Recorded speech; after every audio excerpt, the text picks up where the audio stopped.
قصي السميري، قصي توزيعة من قصي إلى أبو بكر دياكيتي في منطقة الجزاء، كرة ينساس، جول للترجي، الهدف الأول للترجي الرياضي التونسي عن طريق لاعب ينساس.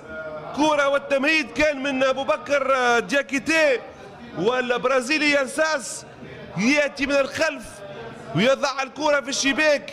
في هذه المباراة أمامنا الكرة الكنترول ربما كان من ضياء المعتوقي، وهدف من ينساس بالفعل هو ضياء المعتوقي مع أبو بكر دياكيتي. هاي أمامنا الإعادة وهدف لصالح الترجي، الإمضاء للبرازيلي ينساس. حمزة جلاسي، شهاب الجبالي، ينساس، شهاب الجبالي من داخل الجزاء، جبالي،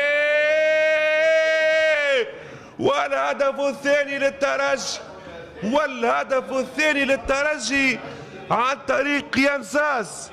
ينساس يسجل ثنائية في ملعب جيبس في الشوط الأول. ينساس يضاعف النتيجة لفريق الترجي الرياضي التونسي.